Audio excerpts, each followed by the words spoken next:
चैत्र नवरात्रि के ये 9 दिन भारत में बेहद शुभ माने जाते हैं और इन 9 दिनों में माँ दुर्गा के कई स्वरूपों की उपासना की जाती है। नवरात्रि में अष्टमी नवमी का खास महत्व होता है।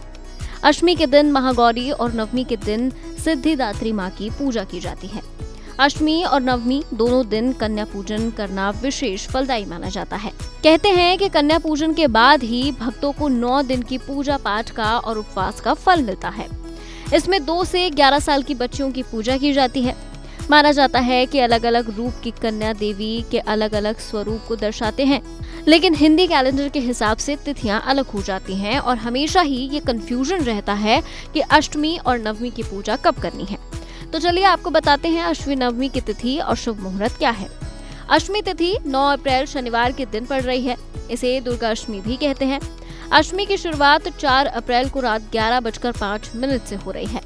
इसका समापन 9 अप्रैल की देर रात 1:23 पर होगा। दिन का शुभ मुहूर्त 11:58 से 12:48 तक है। इस शुभ मुहूर्त में कन्या पूजन किया जा सकता है। कुछ लोग नवमी के दिन भी कन्या पूजन करते हैं। नवमी तिथि 10 अप्रैल की रात्रि 1:23 से शुरू हो रही है, जो 11 अप्रैल को सुबह 3:15 पर समाप्त होगी।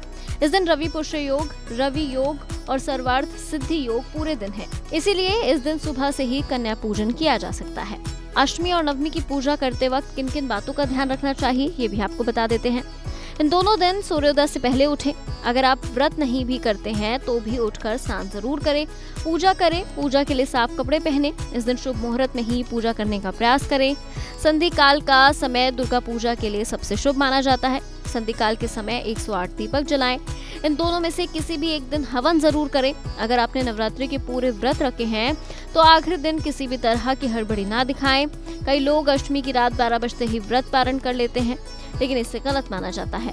नवमी के दिन सुबह पूरे विधि विधान के साथ ही व्रत खत्म करें। इस दिन दुर्गा सप्तशती का पाठ करें।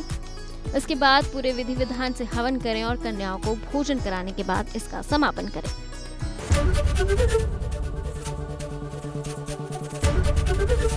एबीपी गंगा, खबर आपकी, जुबान आपकी।